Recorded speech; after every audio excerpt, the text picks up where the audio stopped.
President-elect Donald Trump, welcome back to Meet the Press. Thank you very much. Thank you so much for being here. You are the first president since Grover Cleveland to win non-consecutive terms.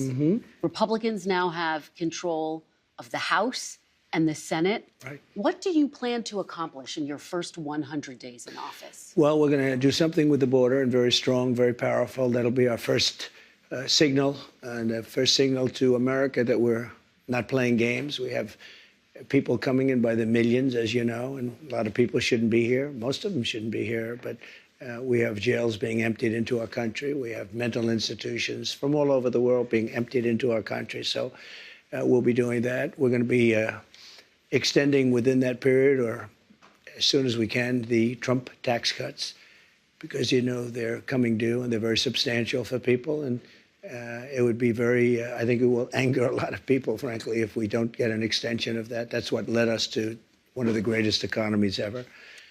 And those two things are going to be very vital, very important. We're going to be focusing on crime in the cities, and we'll work with Democrat governors. Most of them are, as you know, if you look at the 25 worst places, they're just about all Democrat-controlled cities and states. And we're going to be working with Democrat governors and Democrat mayors. And I look forward to doing it, but we have to do something about crime, and mostly in our cities.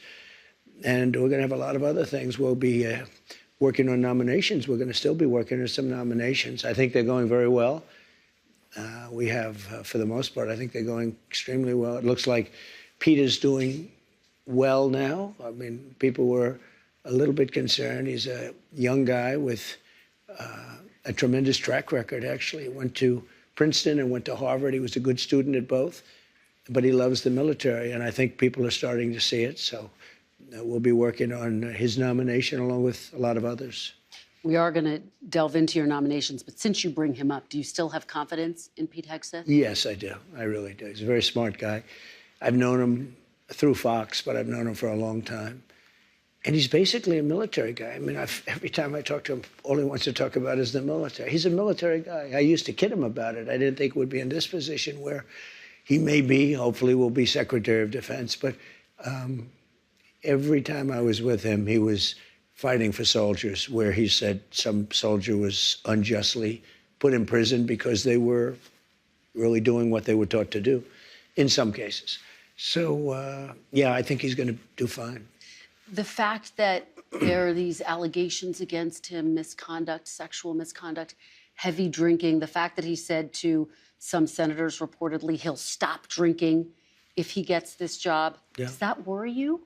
No, I think that everybody has something that they can stop. Some people can stop eating. I'm lucky I'm not a drinker, but I could stop eating. And we all want to stop doing something. And if he said that, I mean, it's a nice thing to say. That's a good thing to say. But he's very respected. I can tell you, I know a lot of the people at Fox, they think he's fantastic. And the people that work with him, really, they love him. So I think you're going to have somebody that's really terrific. And again, all he talked about with me, I said, you know, you're not really a television guy, even though he did very well, as you know. You're really a military guy. He said, I'm all about the military. And I told him, so he's making a lot of money at Fox. They're doing very well. And I said, you know, if for some reason you don't get this thing, you're not going to be able to go back. And all that money you're making, you can kiss it goodbye. He said, this is all about America. You know, he didn't say, well, let me think about it. Let me discuss it. That's a very big, risky thing he's doing. When he goes and he says, I'm going to give up, you know, millions of dollars in order to possibly become the Secretary of Defense. A lot of people would say it's a great position. It's probably almost no greater position, but a lot of people would say, I have to think about it. He said, I don't have to think about it. All right, we're going to delve into your cabinet picks a little bit later, but I want to delve into one of your signature promises on the campaign trail, which was to end inflation, to lower prices. You are now proposing tariffs against the United States' three biggest trading partners. Economists of all stripes say that ultimately consumers pay the price of tariffs. I don't believe Can you guarantee American families won't pay more? I can't guarantee anything. I can't guarantee tomorrow. But I can say that if you look at just pre-COVID, we had the greatest economy in the history of our country. And I had a lot of tariffs on a lot of different countries, but in particular China. We took in hundreds of billions of dollars, and we had no inflation. In fact, when I handed it over, they didn't have inflation for a year and a half. They went almost 2 years just based on what I had created.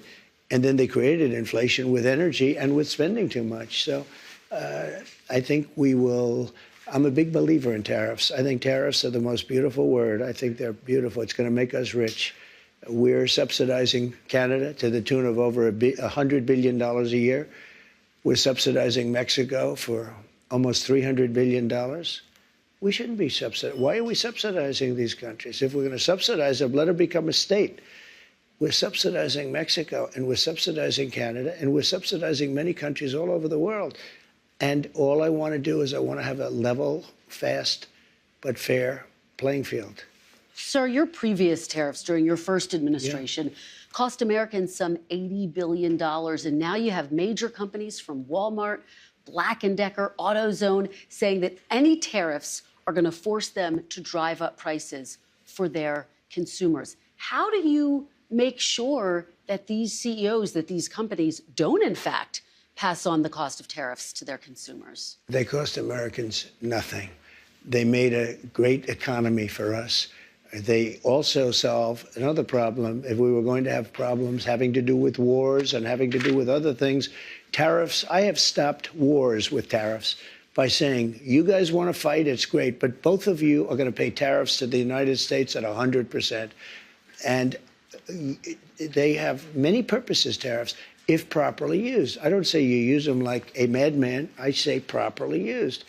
But it didn't cost this country anything. It made this country money. And we never really got the chance to go all out because we had to fight COVID in the last part. And we did it very successfully. And when I handed it over to Biden, the stock market was higher than what it was just previous to COVID coming in. It was actually higher. Tariffs are properly used, are a very powerful tool, not only economically, but also for getting other things outside of economics. Well, again, prices did go up on some goods in your first administration, washing machines, tires. Will you punish CEOs? Let me just explain to you. No.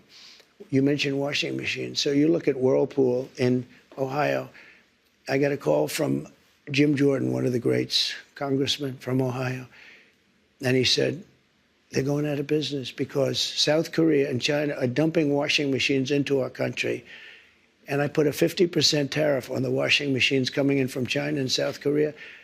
And Whirlpool and the companies that made washing machines, which are based in Ohio, largely based in Ohio, went through the roof. We saved thousands of jobs, tens of thousands of jobs. They were all going out of business because they were dumping washing machines.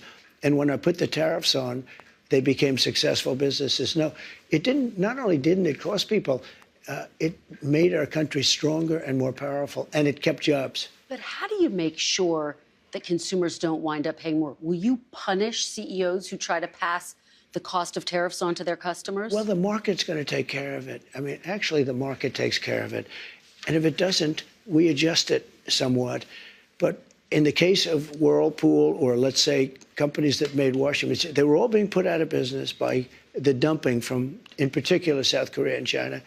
And when I put the tariffs on, very substantial tariffs, although peanuts compared to what people do to us, what countries do to us, it became a very, very powerful, successful company. Now, let's say I didn't do the tariffs. It would have gone out of business. You would have lost tens of thousands of jobs, and you don't include that in your equation. No, they make a lot of money. I'll go a step further. Tariffs are going to make our country rich. Tariffs are going to help us pay off $35 trillion in debt. Tariffs are going to make our country safe because China, as an example, doesn't want to play games with us if we're going to do tariffs on them. They don't want to play games. And we have a lot of games being played on us right now. Well, I think, and that takes me to my next question. Yeah. Are you actually going to impose these tariffs, or are they a negotiating tactic? Well, I'll give you an example. With Canada, and in particular Mexico, We have millions of people pouring into our country. You agree with that? I spoke with I spoke with Justin Trudeau.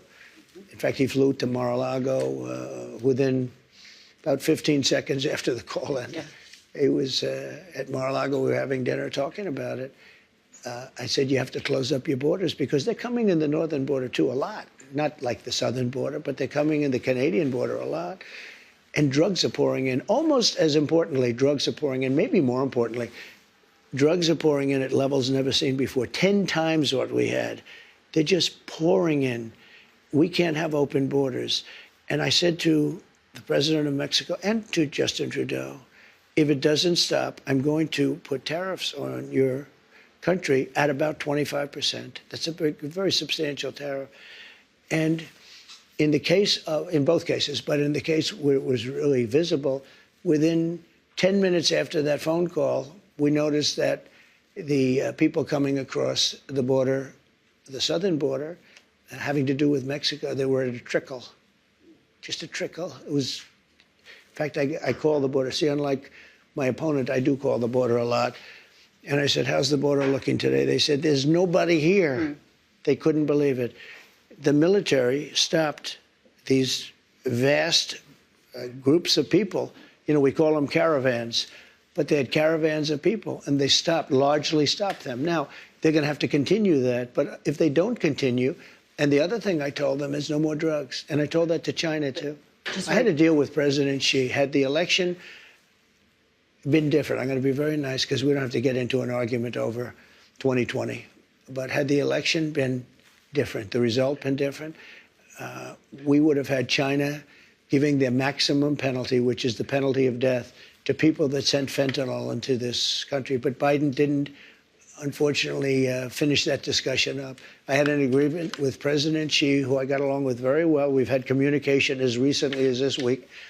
And I had communication with him where they were going to give the death penalty to anybody sending drugs into the United States. This week you had that conversation. Not that conversation, but I had other conversations. Okay. But in the past, I've had that conversation. Let me ask you about another aspect of the economy, sir, the minimum wage. The federal minimum wage has been $7.25 since 2009. There are 20 states that still have the federal minimum wage at $7.25. And I actually have a map. 19 of these states actually voted for you, sir. Mm-hmm. And you can see it right here. I don't know if you remember this, but during the debate in 2020, I asked you if you would raise the minimum wage. You said you would consider it. And so my question for you is, now that you are going back to the White House, for these 19 states that voted for you, are you going to raise the federal minimum wage? It's a very low number. I will agree. It's a very low number. Let me give you the downside, though. Yeah. In California, they raised it up to a very high number. And your restaurants are going out of business all over the place.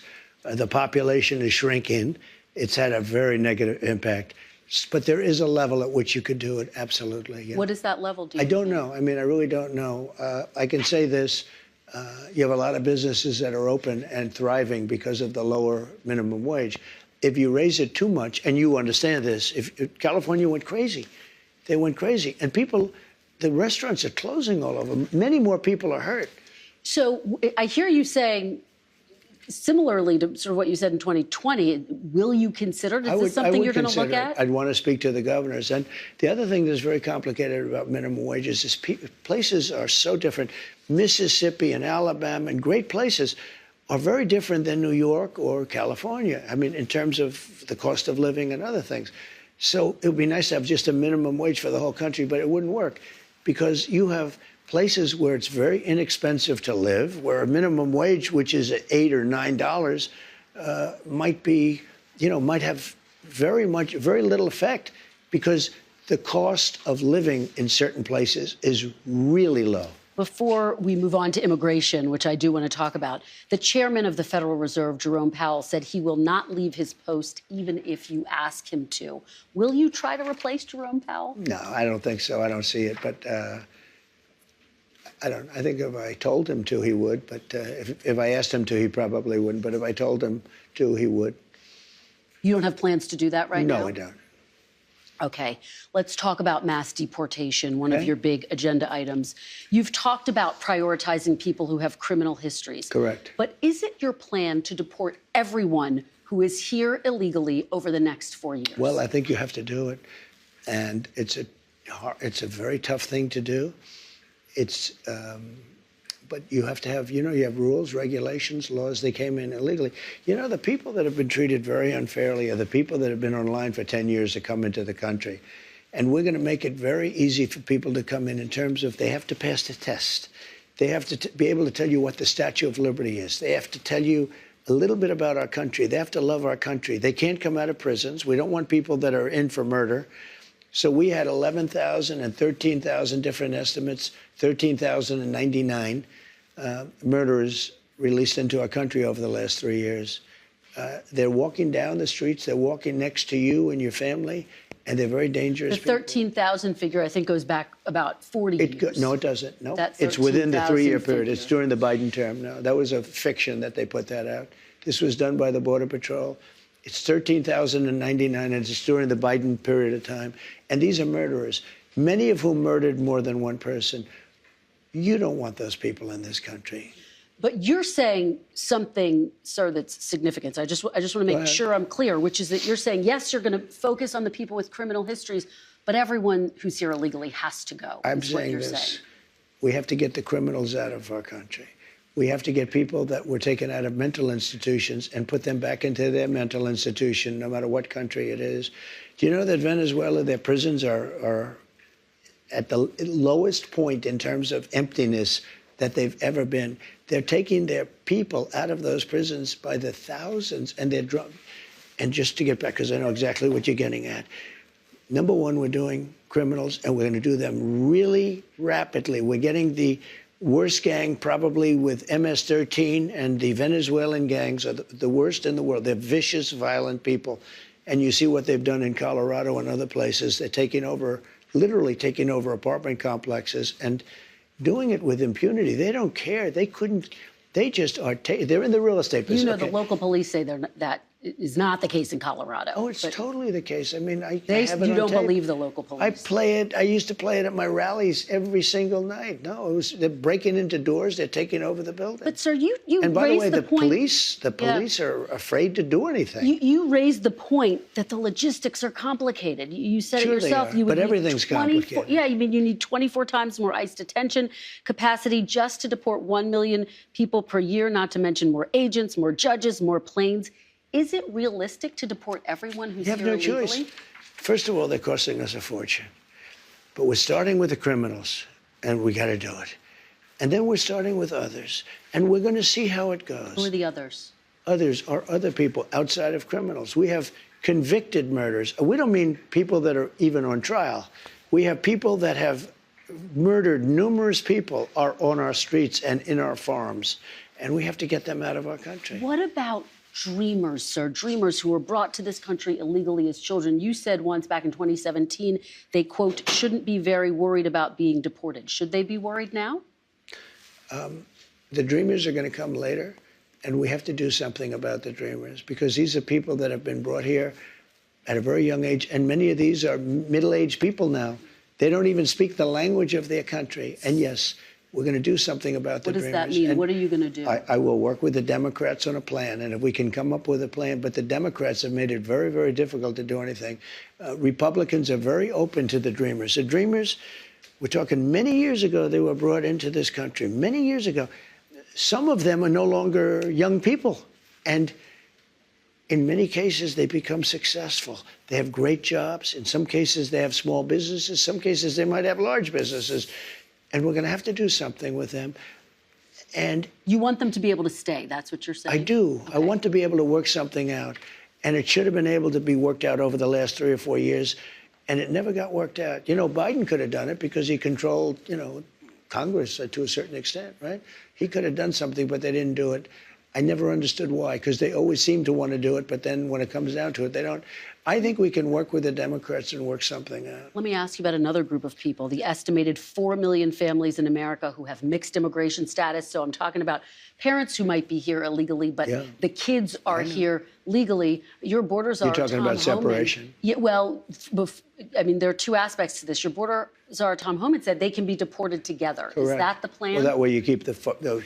Well, I don't want to be breaking up families. So the only way you don't break up the family is you keep them together, and you have to send them all back. Even kids who are here legally? Well, what you're going to do if they want to stay with the father? Look, we have to have rules and regulations. You can always find something out like, this doesn't work, that doesn't work. I'll tell you what's going to be horrible. When we take a wonderful young woman who's with a criminal, and they show the woman, and she could stay by the law, but they show the woman being taken out, or they want her out, and your cameras are focused on her as she's crying, as she's being taken out of our country, and then the public turns against us. But we have to do our job, and you have to have a series of standards and a series of laws. And in the end, look, our country is a mess. We have the highest crime rate, and during the debate, a man whose ratings have gone way down, David Muir, said to me, no, crime is, because I had to debate 3 people, not one. Debating 1 was easy. Debating 3 was actually pretty easy, too, if you want to know the truth. But David Muir said, the crime rates have gone down. I said, no, they've gone up. And then the following day, they released the crime rates, and they were way up. Yeah, and the FBI statistics, you're talking about those FBI statistics. Well, no, but he gave the wrong answer. Confusing based on what you're looking at. But a lot of that is migrant crime. Let me ask you about another aspect of this. Christian, you know a lot of it's migrant crime. Well, let me ask you about another aspect of this that I think a lot of people are really curious about. I mean, 3% of the people who are here illegally have criminal histories. But in your first administration, you had the zero tolerance policy, where we did see family separations. Yeah. You ended it. The purpose of that, though, to some extent, and you talked about this at the time, was deterrent. You also had it with Obama. You do know that. He didn't have a zero tolerance policy. And you also know he built the jails for children. He didn't have a zero tolerance policy. But in 2014, he built the jails. You know that. I want to ask you about the zero tolerance policy. I mean, he didn't have a systemic, we're going to separate families. Families were separated when parents were a threat to the kids. We don't have to separate a family. This. Excuse me, Kristen. Yeah. We don't have to separate families. Yeah. We'll send the whole family very humanely back to the country where they came. That way the family's not separated.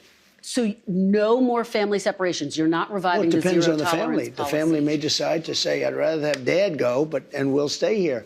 And in which case they have that option. But you're not going to revive your zero tolerance policy, which was put in place as a deterrent. Is there any universe where you would bring that back, sir? We need deterrence. Look, ready? When somebody comes here illegally, they're going out. It's very simple.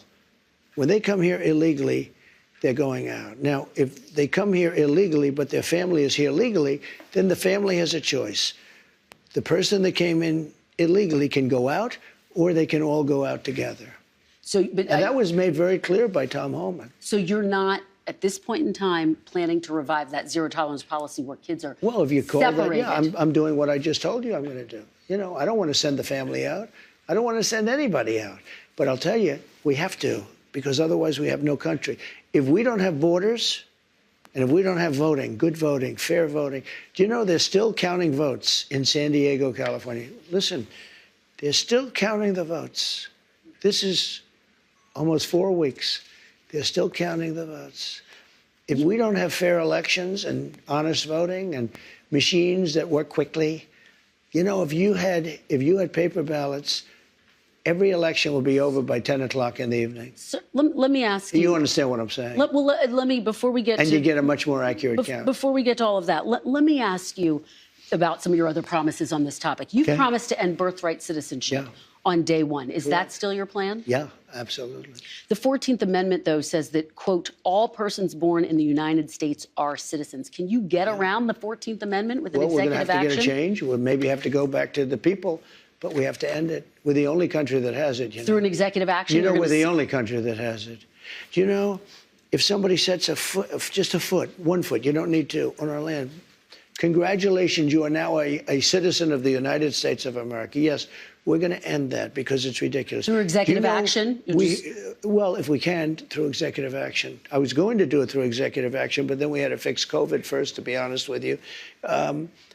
We have to end it. It's ridiculous. Do you know we're the only country in the world that has it? Do you know that? There's not one other country. What about the legal challenge, inevitable legal challenges that'll come? Do you know we have thousands of judges? Somebody walks onto our land, and we have to now say, welcome to the United States. They could be a criminal or not a criminal. We release them into our country. It's called catch and release. We release them into our country. Wait, just one second. And now they get them lawyers. And the lawyers are good lawyers. And everybody has a lawyer. And do you know how many judges we have? Thousands. Thousands. Now, here's what other countries do. They come into the land and they say, I'm sorry, you have to go. And they take them out. Okay? With us, once they touch our land, we're into litigation that lasts for years, costs us hundreds of billions of dollars. We have judges, and I'm sure they're all honest, but I don't know that for a fact. You can imagine what's going on with the judges. But just so you, because I have a lot of judges, I tell you what, I know more about judges than any human being in history. Look, we have judges. Every time somebody puts 2 feet or even 1 foot on a piece of our land, it's welcome to long-term litigation. Other countries, every other country, when somebody walks on and they see that they're here illegally, they walk them off, they take them back to where they came from. We have to get rid of this system. It's killing our country. Let's talk about health care. I've been talking to Republican lawmakers on Capitol Hill. They say it's no longer feasible to repeal and replace Obamacare because it's so entrenched in the system. Do you see it that way? Is that now off the table, repealing and replacing when John Obamacare? McCain let us down by voting, and Murkowski and Collins and whoever it was that voted against, but they really let us down. They did us a great disservice because we would have had great health. Obamacare is lousy health care. It's very expensive health care for the people. It's also expensive for the country, but for the people. It's lousy health care. When John McCain gave his thumbs down after saying for 10 years that he wants to repeal and replace, okay? And then he came out, put his now famous thumbs down, and he became a hero to the left. Let me tell you, if we find something better, I would love to do it. But unless we find, but one thing I have to say, I inherited Obamacare, or anything else you want to go. It's got about 20 names, but I inherited it. And I had a decision to make with Health and Human Services. I had a big decision to make. Do I make it as good as we can make it, or do I let it rot? And a lot of political people said, let it rot and let it be a failure. I said, that's not the right thing to do. And I had very good people in the medical area that handled that. And I said, what do you want to do? He said, we really have an obligation to make it as good as we can. And we did. We made it as good as we can make it. Instead of making it bad where everybody would be calling for its repeal, I made it so that it works. Now, but you did try to overturn it, sir. Well, it's lousy. You did try to overturn it. You did have your Justice Department try to direct the Supreme Court to overturn it. We got a little bit of a surprising opinion, to be honest with you. If it would have been overturned, we would have had much better health care right now. But right now, we have something that I made the best of. I could have made the worst of it, and it would have fallen by the wayside. I did the right thing from a human standpoint. But, you know, I'm sort of proud of my decision. At the same time, sometimes I regret it. I told the people, and I gave them the money to do it. I said, fix it, make it work, because people would have suffered. But it's too bad that they voted no. I wish John McCain, he fought for 10 years on replacing Obamacare, for 10 years, and then he voted against. Nobody understands it. Sir, you said during the campaign you had concepts of a plan. Do you have an actual plan at this point for health care? Yes, we have concepts of a plan that would be better. Still just concepts? Do you have a fully developed plan? Let me explain. We have the biggest healthcare companies looking at it. We have doctors. We're always looking because Obamacare stinks. It's lousy. There are better answers. If we come up with a better answer, I would present that answer to Democrats and to everybody else, and I do something about it. But until we have that, or until they can approve it, but we're not going to go through the big deal. I am the one that saved Obamacare, I will say, and I did the right thing. I could have done the more political thing and killed it, and all I had to do is starve it to death. You did try to have your Justice Department effectively kill it, though, No. sir. Kill it from a legal standpoint, but from a physical standpoint, I made it work. In your concepts of a plan, sir, will people with pre-existing conditions still have coverage And can you guarantee their prices will not go up? The answer is yes. They'll have coverage. You have to have it. And what about their prices? Because you know what? What about their prices, sir? I want the prices to go down. I want to have better health care for less money. And there are ways of doing it, I believe. And I have the smartest people in that world. You know, that's a separate world unto itself. I have the smartest people in that world looking at it and trying. And if they come up with something, I will present it. Now, maybe you won't be able to sell it. But if we get better health care for less money, I believe it's very saleable. Just very quickly, when will we see your fully developed plan? When are you going to show the public? I don't know that you'll see it at all. I can only say that we have some of the best healthcare people. I've always tinkered with it. I think it's a little hard to explain. Obamacare, when I took it over, was a disaster. And I made it workable. It has insured 20 million people. Yeah, because of me. Because of me. If you look at what I did, I was the one. I made it good. You tried legally, to repeal and replace it. You tried to kill it, because if I repealed it and replaced it, we would have had a better system because we wouldn't have had health care. And the Democrats would have been forced to do something. If we wouldn't have had it, the Democrats would have been forced to do something that they wouldn't do if we have it. Let me ask you about another aspect of healthcare. You talked about this on the campaign trail, right. IVF. You promised free IVF for all who want it, either through the government or through mandates with insurance companies. I've been hearing from Republican senators, some of them, who say they're not going to support that plan. How are you going to get that passed? Well, we're going to see. We want them to pay, ideally the insurance companies to pay for it, the fertilization. I came out very early for a Republican especially, and I think they were looking for my guidance, my great wisdom, right? They were looking for it. And I got a call from Katie Britt, who's a terrific person, senator from Alabama, and she said, sir, we just had a really negative ruling from a judge in Alabama, conservative judge, that all of these clinics had to be closed. And she said, and she went into great detail, and she said people are devastated over it. And after literally speaking to her for 5 minutes, I issued an order, really an order in a sense, and it was a statement from the Republican Party that we are all for IVF and fertilization. Okay. The Alabama legislature met the following day and passed it. It was a beautiful thing to see. And I consider myself to be the father of IVF in a certain way. And the Republicans were very strong on the issue. But, sir, I want to understand where it falls in your list of priorities. I mean, is this something we can expect to see you try to move on in the first 100 days? We're going to be talking about it, and we're going to be seeing. We have a lot of other things. I have tax cuts. You know, we'll be submitting in either the first or second package to Congress the extension of the tax cuts. So that might very well be in there, or it'll come sometime after that. Let's talk about abortion, sir. You have taken responsibility for overturning Roe v. Wade. You've said that abortion is now a state issue. There are steps that you could take, though, as president, to restrict abortion through executive action without Congress.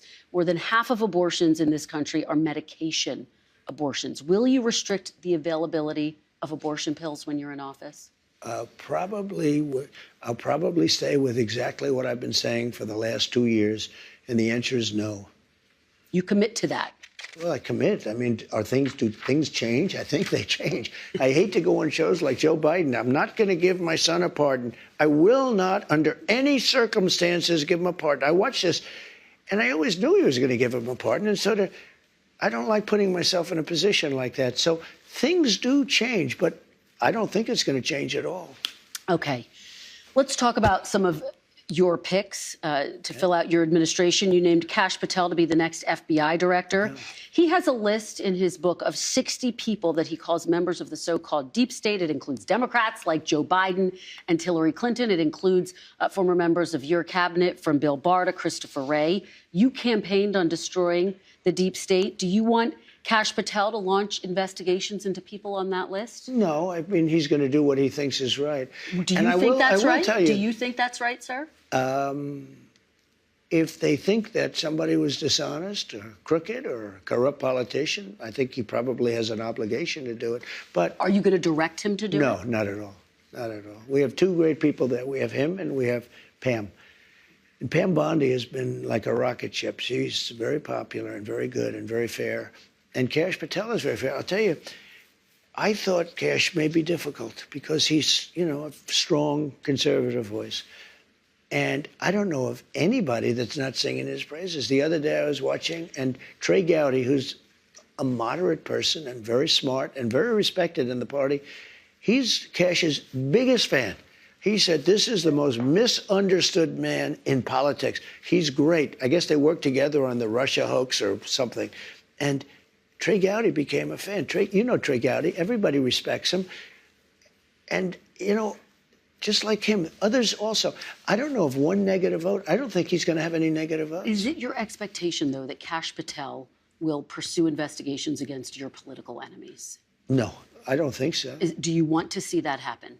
If they were crooked, if they did something wrong, if they have broken the law, probably. They went after me, They went after me and I did nothing wrong. Well, let me ask you this. You said President Biden, quote, that you're going to appoint a real special prosecutor to go after Joe Biden. You said that Where during did I say that? The campaign. Where? You said that on Truth Social, June 12th, 2023. I will appoint a real special prosecutor to go after the most corrupt president in the history of the United States, Joe Biden, and the entire Biden that part is crime true. family. Are you going to do that? Are you going to go after Joe Biden? I'm really looking to make our country successful. I'm not looking to go back into the past. I'm looking to make our country successful. Retribution will be through success. If we can make this country successful, that would be that would be such a great achievement. Bring it back. We have a country now that's overridden with crime, that has millions of people that shouldn't be here, that should be in prisons in other countries, that should be in mental institutions. We have drug lords being dropped into our country and told never go back to their country.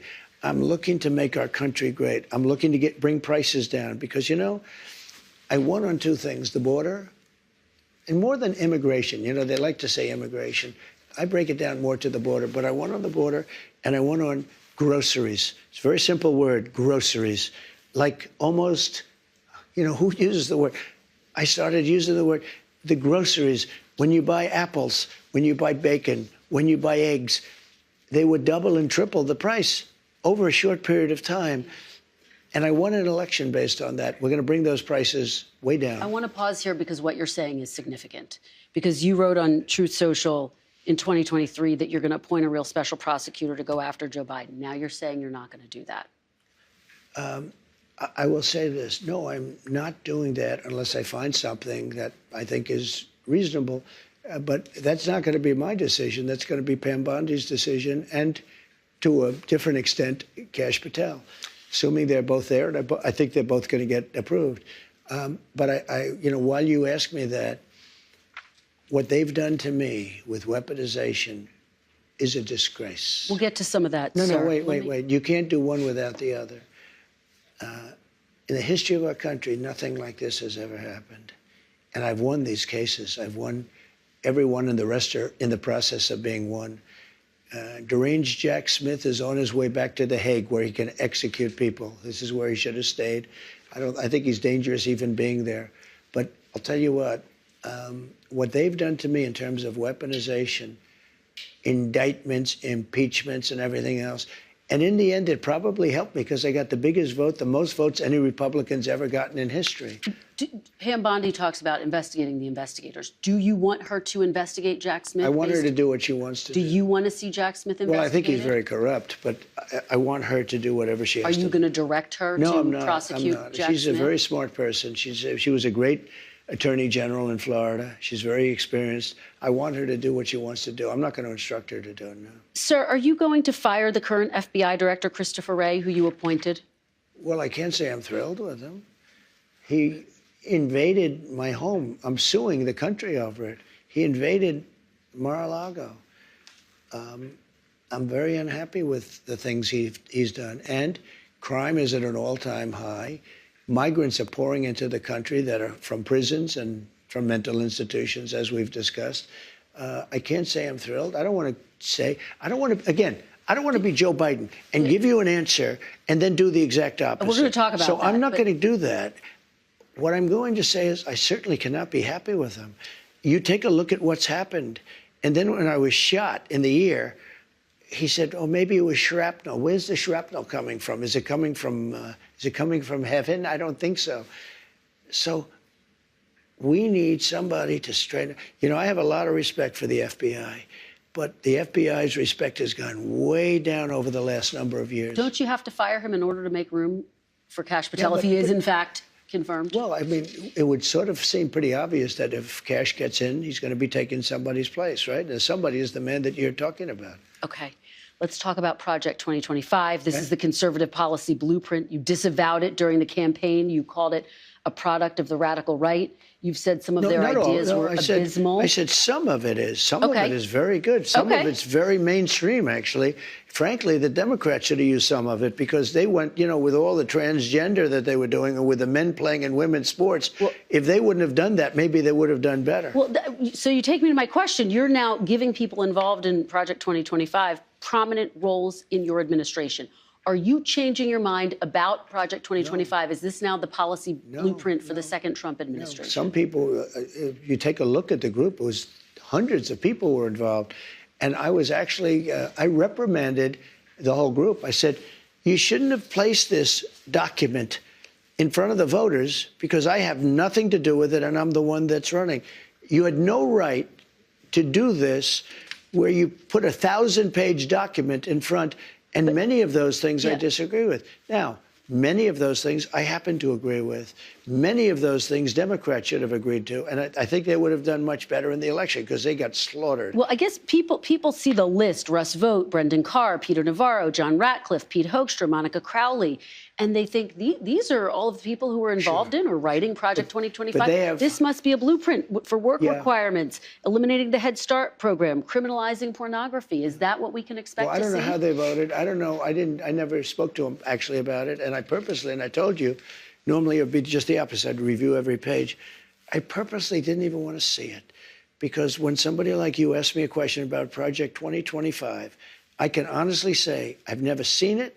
I have nothing to do with it. I didn't read it, but I did hear some things in there that I would totally disagree with.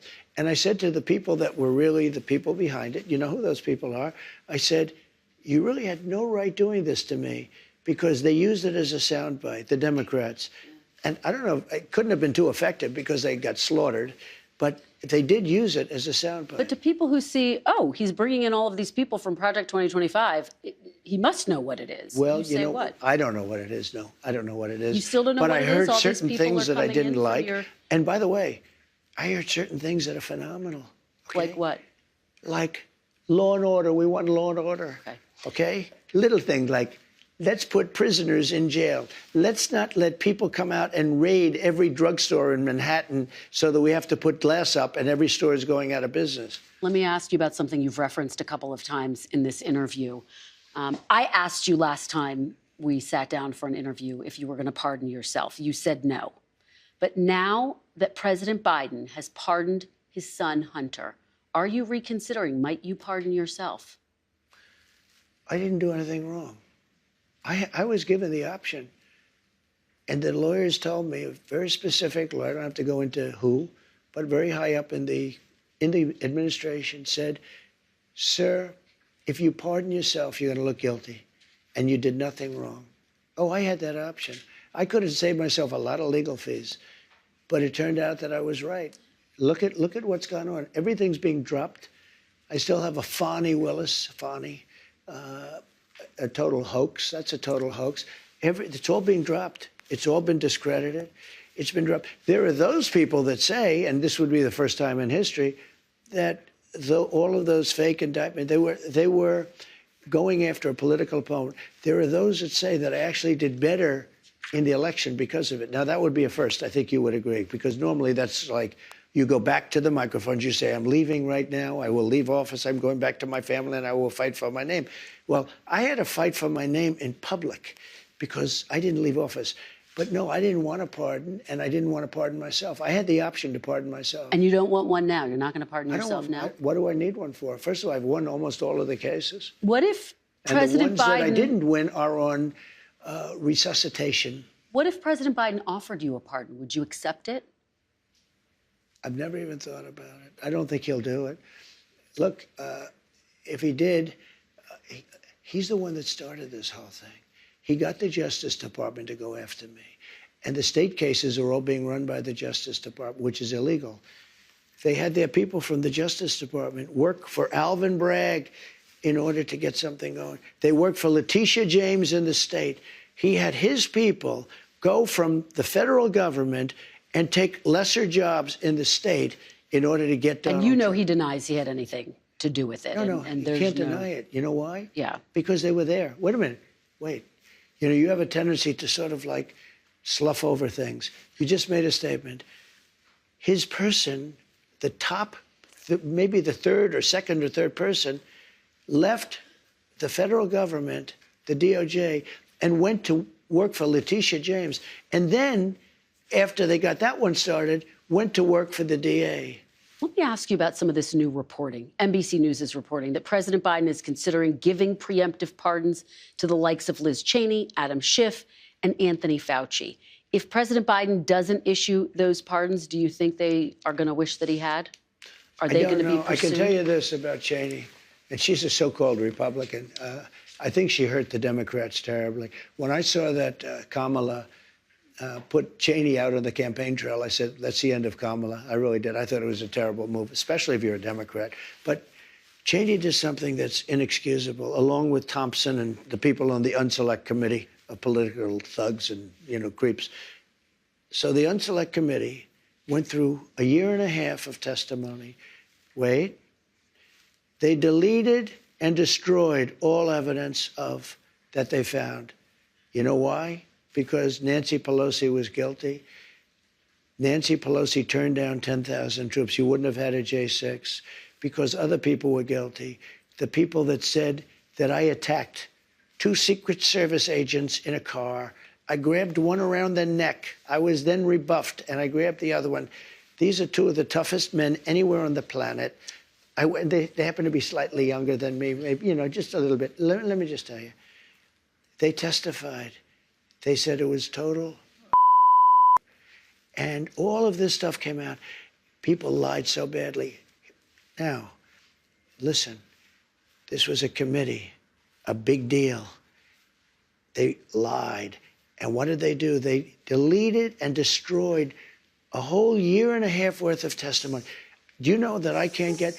I think those people committed a major crime. Sir? And Cheney was behind it. Well, and so was Benny Thompson and everybody on that committee. We're going to... For what they did, Yeah. honestly, they should go to jail. So you think Liz Cheney should go to jail? For what they did. Everyone on the committee, you think I think should everybody go to on jail? anybody that voted in favor. Are you going to direct your FBI director and your attorney general to send them to jail? No, not at all. I think that they'll have to look at that, but I'm not going to. I'm going to focus on drill, baby, drill. When you say that, on it carries strengthening the weight, though. You know, you've tapped these people to lead the Justice Department and FBI. They can do whatever they want. Okay. Biden can give him a pardon if he wants to, and maybe he should. Just remember, Unselect Committee, a year and a half of sworn testimony, and after getting all of the testimony, they deleted it. Wait. And they destroyed almost everything. There's nothing left.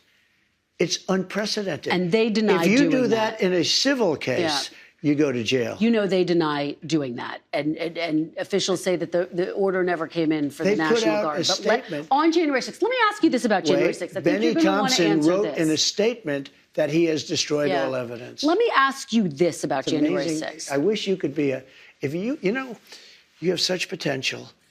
If you could be just non-biased, you hurt yourself so badly. I'm telling you, they deleted and destroyed all the evidence. Everyone knows it. And you slough it off like it doesn't mean anything. No, I'm just saying they deny it. That's all I'm saying. Kristen, if I did it, you would be standing up in that chair shouting at me. And you know what I'd do? I'd say, you got me. They have done something so illegal. They have a committee sworn to, and because it was so bad, the only reason they did it is because the testimony turned out to be in favor of me. Like Secret Service testified and disputed everything. It made them into a bunch of liars. Not Secret Service, it made the people. They got rid of it because it made Nancy Pelosi, the mayor of D.C., so many people look like criminals. And I will tell you, it's illegal for them to delete and to destroy that evidence. Let me ask you about January 6th in a different capacity, okay? I think you're going to want to answer this question. You promised to pardon those who attacked the Capitol on January 6th. Are you still vowing to follow through with that promise? We're looking at it right now, most likely, yeah. Well, those people have suffered long and hard, and there may be some exceptions to it. I have to look. But, if somebody was radical, crazy, there might be some people from Antifa there. I don't know, because those people seem to be in good shape. Whatever happened to Scaffold Man? You know who Scaffold Man was? He stood on a scaffold telling everybody to go and nothing happened to him. Whatever happened to Ray Epps? Now, I don't know anything about Ray Epps, but it was sort of strange the way he was talking. Where is he? What happened to him? Because the people that did very little, they arrested an old woman because I don't think she did anything. They don't even know what she did. These people have suffered. Their lives have been destroyed. And yet in Portland, where they burn down half the city, they burn it down all the time. It's like a, routine occurrence. They don't do anything. They attacked the courthouse, federal courthouse. They always say federal building. Okay. They destroyed the beautiful limestone exterior of the courthouse in Portland. They killed people in Portland. Seattle, people got killed in Seattle. Seattle, they took over a big chunk of the city. They took it over. They took the city away. Minneapolis, it looked like when they said this is a friendly protest, and yet over the poor slob from CNN, his shoulder, the entire city was burning down. It looked like World War II. Nothing happened. But wait, nothing happened. They took over the police station. They took over the police station in Minneapolis. They burned it down. Nothing happened to anybody. And yet these people have been in jail, and I hear that jail is a hellhole. They've done reports, and you would say that's true. They've done reports. This is the most disgusting, filthy place. These people are living in hell. And I think it's very unfair. Most likely I'll do it very quickly. Very quickly. Okay, but some of them, 169 of them, have pleaded guilty to assaulting police officers. Because they had no choice. 900 pleaded guilty to other crimes. They're also going to be eligible for a pardon from you? Listen, it's a very tough system. Do you know almost nobody? I saw people that didn't even go into the building and they were convicted. And you had the police saying, come on in, come on in. I mean, the police are saying, come on in, everybody, come on in. They had people... you have a lot of cameras. They don't want to release the tapes. They don't want to release the tapes. So, but you're going to consider pardoning even those who've pleaded guilty to crimes, including assaulting police officers? Well, sometimes they say, here's your choice. You're not ruling it out? Look, I know the system. The system's a very corrupt system. They say to a guy, you're going to go to jail for 2 years or for 30 years. And these guys are looking, their whole lives have been destroyed. For 2 years, they've been destroyed. But the system is a very nasty system. Okay. I'm going to look at everything. We're going to look at individual cases, Okay. But I'm going to be acting very quickly. Within your first 100 days, first day? First day. First day? Yeah, I'm looking first day. Issue these pardons. These people have been there, how long is it, 3 or 4 years? Okay. By the way, they've been in there for years, and they're in a filthy, disgusting place that shouldn't even be allowed to be open. Let's talk about your cabinet picks. I know we started off talking about Pete Hegseth, but I just want to return to that very quickly. Have you gotten assurances from senators that he's going to be confirmed? Do you think he can make it? No. I think you will, yeah. I've had a lot of senators call me up saying he's fantastic. You don't drink yourself. No. You've talked about how devastating drinking can be. Yeah.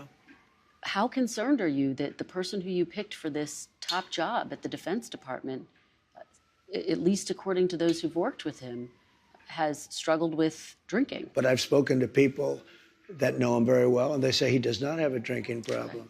And, he had a lot of knives out for him. A lot of people don't want to see the military made better. Let me ask you about former Congresswoman Tulsi Gabbard. You picked her to be the Director of National Intelligence. Right. In 2017, she had 2 secret meetings with Syrian dictator Bashar al-Assad. Do you have questions or concerns about those meetings? No.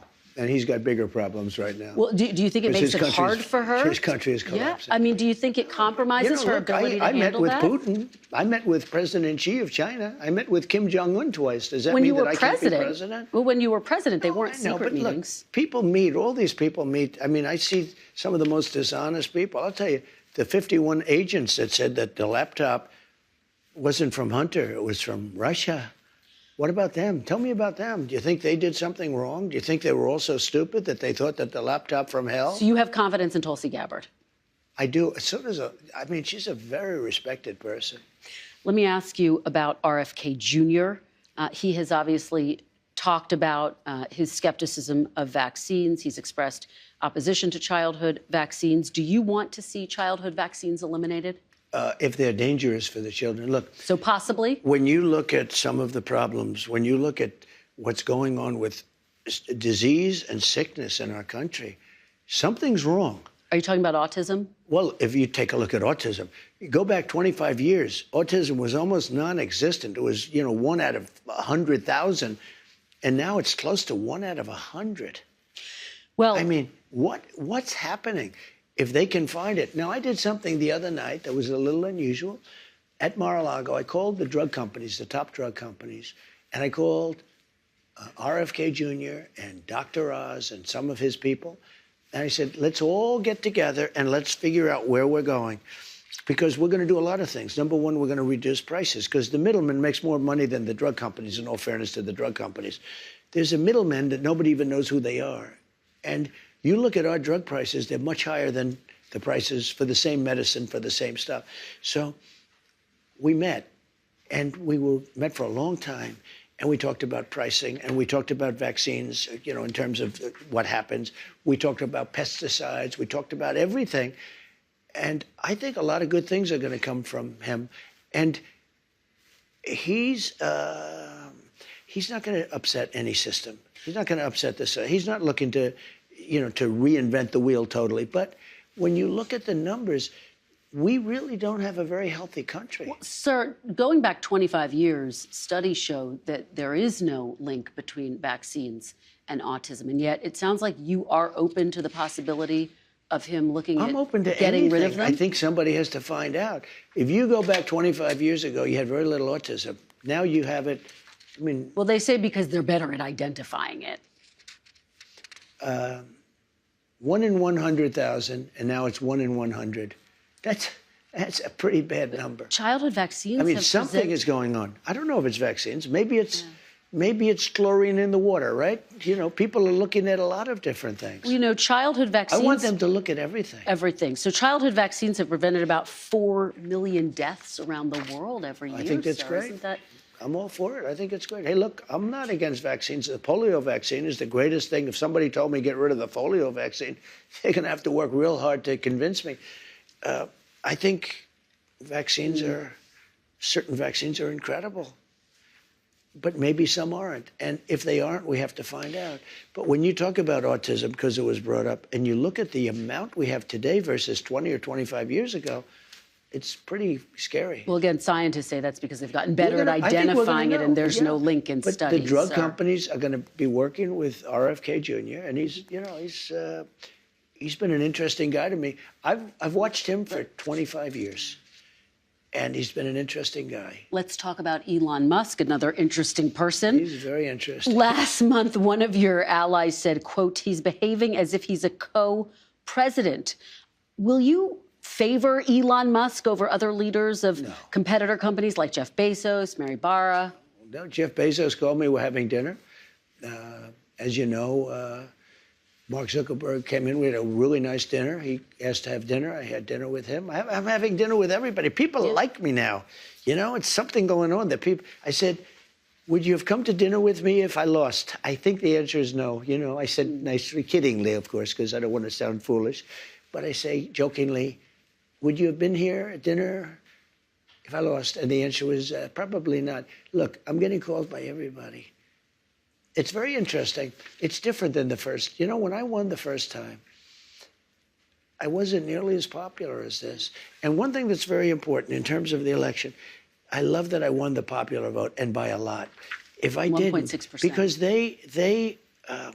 they would go with the other one. They say, while he didn't win the popular vote, he won a lot of, I won a lot of the Electoral College. But they would always preface it by saying, now they say he won the popular vote and he won the Electoral College and he won all 7 swing states.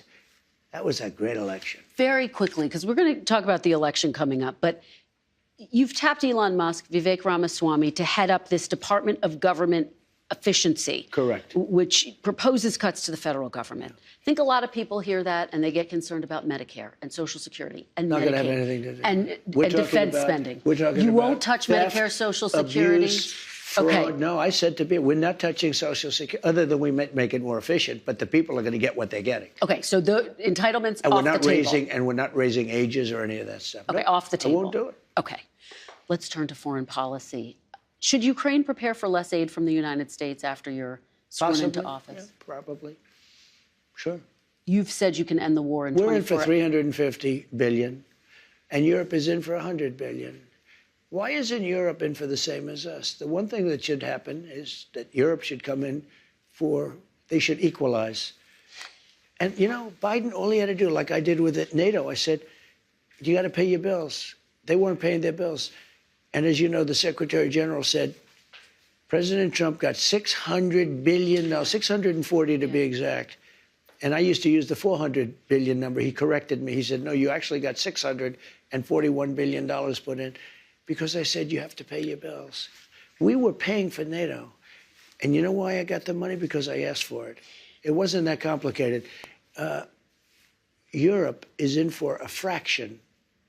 And war with Russia is more important for Europe than it is for us. It's important for everybody, but it's more important for Europe than it is for us. And you've said we have a little thing called an ocean in between us. You said you can end the war in 24 hours. You've even said you want to try to end it before you're sworn into office. I'm trying to end it. You're actively trying to? I am. Have you talked to President Putin? No, I have not. You haven't talked to President Putin No, I have since not. you've been You mean, elected? no, well, I don't want to say that, but I haven't spoken to him recently. So you've spoken to President Putin since you've been elected? I don't want to say that. I don't want to say anything about that because I don't want to do anything that could impede the negotiation. But you I want to have stop talked it. about Let me the tell you other what I world have talked leaders. about. Let me tell Okay. you. There are people being killed in that war at levels that nobody's ever seen before. You have to go back to the Second World War, and even that, if you take a look at, and you know what it is? It's the soldiers largely. The cities have been emptied out and demolished. The country has been demolished. If I won that election, which you know how I feel about it, I won't get into it because we don't need to start that argument. I think it's an easy argument. It was really proven even more conclusively by the win that I had on this one. But you did go to court, sir. Well, that's your opinion, but I okay. disagree with it. Had I kept control, number one, Israel wouldn't have happened. Number two, Ukraine would have never happened. It would have never happened, Ukraine, Russia. But the number of people that are being killed, soldiers, young, beautiful soldiers, hundreds of thousands of people are being killed. And, it's very interesting. It's level. Totally level, the battlefields, totally level. You know what's happening? Yeah. The only thing that stops a bullet, you know what it is a body, a human body. And the people that are being killed, hundreds of thousands on both sides. Russia's lost probably 500,000. Ukraine's lost higher than they say, probably 400,000. You're talking about hundreds of thousands of bodies laying all over fields. It's the stupidest thing I've ever seen, and it should have never been allowed to happen. Biden should have been able to stop it. Sir, will the United States stay in NATO while you're in office? In where? NATO. Do you commit that the United States will remain a member of NATO while you're in office? Again, they have to pay their bills. If they pay their bills, absolutely. But not if they don't pay their bills. But NATO's taken advantage of us because we were look, two things. Number one, they take advantage of us on trade, meaning the European nations, okay, like terrible. They don't take our cars. They don't take our food product. They don't take anything. It's a disgrace. And on top of that, we defend them. So it's a double whammy. So let me just tell you, I was able to get hundreds of billions of dollars put into NATO just by a tough attitude. I said to the countries, I'm not going to protect you unless you pay. And they started paying. And that amounted to more than $600 billion. That's a big thing. Otherwise, they wouldn't even be fighting. They wouldn't have any money to fight. If they're paying their bills, and if I think they're treating us fairly, the answer is absolutely, I'd stay with NATO. But if not, you would consider the possibility of getting it. Absolutely, yeah, absolutely. Let's turn to the Middle East now, sir. There are still American hostages being held in Gaza. Yeah. You said this week that if the hostages aren't released before Inauguration Day, quote, there will be all hell to pay. Correct. What exactly did you mean? And do you still think that the hostages are alive? I'm not a big believer in the fact that there are too many of them living, sadly, because I've seen the way they've been treated.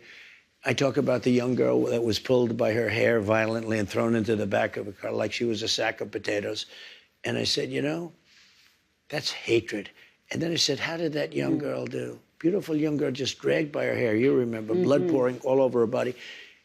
You can imagine the parents thrown into the back of a car by some horrible guy. And I said, how is she? She's dead. She died, sir. I don't think you have as many. I mean, I hate to say it. I think you have far fewer hostages than people think. Really?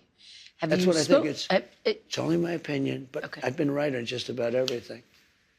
Are you going to pressure Prime Minister Netanyahu, with whom you have a very good relationship, to end the war in Gaza? Yeah, sure. And have you already started that process? I want him to end it, but you got to have a victory. People forget about October 7th. That was as violent. And you know what's happening? I noticed that a lot of people are saying, oh, it never really happened. That's like the Holocaust. You know, you have Holocaust deniers. Now you have October 7th deniers, and it just happened. No, October 7th happened. And I've seen the pictures. What happened is horrible. If China invades Taiwan on your watch, are you committed to defending Taiwan? I never say. Still won't say? I never say, because I have to negotiate things, right? Can you just say if you'll defend it? I'm not saying if the U.S. military. I'd prefer that they don't do it. I have a very good relationship with President Xi. We have been communicating with each other. Since you were elected? Yes. And you sent that message? Since like 3 days ago. Yes, we communicate. And you sent that message to him, don't invade Taiwan? We didn't talk about that. Okay. We talked about other things. But I have a very good relationship, and I hope he doesn't do it. This week, a federal court upheld a law that could result in TikTok being banned. You said you're going to rescue TikTok when you get into office. Are you going to take steps to protect it? Yeah, and as you know, I used TikTok very successfully in my campaign. I have a man named TikTok Jack. He was very effective, obviously, because I won youth by 30%. All Republicans lose youth. I don't know why. Maybe it's changing. And last time we were down 30% with youth. This time we're up 35% with youth. And I use TikTok, so I can't really, I can't totally hate it. It was very effective. But I will say this, if you do that, something else is going to come along and take its place. And maybe that's not fair. What they're doing, and really what the judge actually said was that you can't have Chinese companies. In other words, they have the right to ban it if you can prove that Chinese companies own it. That's what the judge actually said. So are you going to try to protect TikTok just very quick, once you're in office? I'm going to try and make it so that other companies don't become an even bigger monopoly. Okay. Because that's what happens. We're winding down, and I know you have a plane to catch. I do.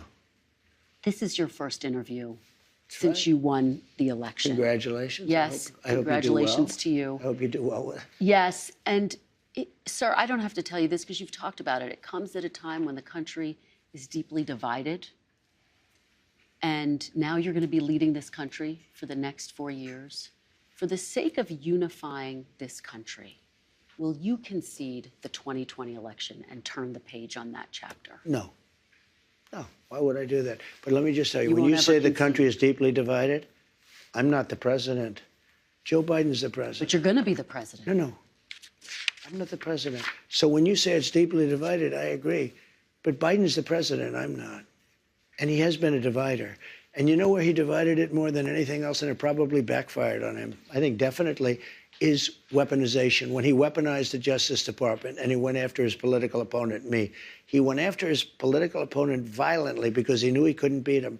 And I think it really was a bad thing. And it really divided our country. Sir, Democrats have control of the White House now. They didn't in 2020. If they are going around stealing elections, why didn't they do it? When you say Democrats have control now? Of the White House. Yeah. So why didn't they steal this election? Since they have more power now. Because I think it was too big to rig. So you won't... Too big to rig. To the people who say that you're now directing your Justice Department to investigate 2020, and they want to move on. I have very capable. I think Is that Pam a is good going to use be of great. precious resources? By the way, is that what you want them to do? Just so you know, I have the right to do that, but I'm not interested in that. Oh, you're not. You're not going to do that. I'm not interested. I Okay. have the absolute right. I'm the chief law enforcement officer. You do know that. I'm the president. But I'm not interested in that. You know what I'm interested in? Drilling and getting prices down and stopping people from pouring into our border that come from prisons and mental institutions. Last two questions here. One of the things that made this campaign unprecedented and extraordinary were the horrific attempts against your life. 2 assassination attempts. Do you feel safe going into the White House for the next 4 years? Why? I have confidence in Secret Service. I know the people. I got to know a lot of them, and I have confidence. It was a bad moment. Something shouldn't have happened. But I have a lot of confidence, and they've really stepped it up. They were restricted from giving the... Look, I'd do a rally, and you were at many of them, and I'd have 50,000 people. Joe would have a rally, and he'd have 30 people. And he had more Secret Service than me. My Secret Service was always asking for more manpower / women power. They were asking for more and more and more, and they couldn't get it. I'm not blaming them, really, because they were always fighting for more people, and they wouldn't get... Now, boy, do we have it. I know it was hard on your entire family. What can people expect from the First Lady in this second administration? What role will she play? She obviously had her Be Best campaign. She's very liked, loved, and she's very respected, and she's a very solid person, and she devotes a lot of time to helping children. You know what she does, and she's got her Be Best deal that is incredible what she's done. The one thing I say, whether it's First Lady or my children did such a good job, and they were treated very badly by the press and others. Ivanka was unbelievable what she did, and she all she wanted to do is one thing: get people jobs. She could have been the UN secretary. I said to her, she would have been unbelievable. She's got the whole package for that, including right up there. She's as smart as they. She didn't want. She said, "Daddy, I want to work on getting people jobs." You know, she'd go to Walmart, she'd go to X such a. She produced millions of jobs for people, not glamorous. Most people didn't know she did it, and she was always being excoriated. And I said to my kids, "Don't come in, don't come in." It's just you said to them, "Don't." I said to them, "Yeah." But will you miss having them there? Will it feel different? They were your top advisors. I'll tell you what, I'll miss them, and they're really competent. But I say, just go have fun, do your business, do whatever you want to do, but don't come in. Because no matter what they did such a great job. Although I have to say, Lara did a phenomenal job as the head of the Republican National Committee, along with Michael. What will the First Lady's role be, do you think? Will she continue her Be Best campaign? She's a very elegant First Lady. She was a very successful woman before that, in the modeling and other things, but in the modeling, very successful. The press, I can't say treated her unfairly. You know why? Because she's very popular. You would think if the press was unfair, like to me, the press was obviously unfair to me. The press, no president has ever gotten treated by the press like I was. And yet I got more votes than any Republican candidate in history, by far. It's not even close. So you say, what's that all about? The press has to straighten itself out because, honestly, it's lost all credibility. When that can happen, based on the press, I should have gotten no votes, none. And yet I got the highest number ever. And the reason is because I'm able to go on a show, even like yours, even though you're very hostile, I'm able to go on a show like yours. No, you are. Well, hopefully you thought it was a fair interview. We covered a lot of policy ground. It's fair only in that you allowed me to say what I say. But, you know, the answers, the questions are, you know, pretty nasty. But look, because I've seen you interview other people like Biden. And I've never interviewed President Biden, actually. When I say you, I'm talking metaphorically. Okay. I've seen George Stephanopoulos interview Biden, and he's a tough interviewer. It's the softest interview. I've seen CNN interview him. They give these soft, you know, what's your favorite ice cream? It's a whole different deal. I don't understand why. You know, you would think the press would like to see strong borders, great education, a powerful military, so we have a country left, and all these different things. And somehow they don't want to see that. Let me ask you, hopefully you think this interview was fair. We spent a lot of time talking about your policy in your second administration. I want to ask you, sir, one final question. What do you want to say to Americans who didn't support you in this campaign? I'm going to treat you every bit as well as I have treated the greatest MAGA supporters. There's never been anything like MAGA in the history of this country. These people are so dedicated to making America great again. It's very simple. And I'm going to treat them just the same as I treat MAGA.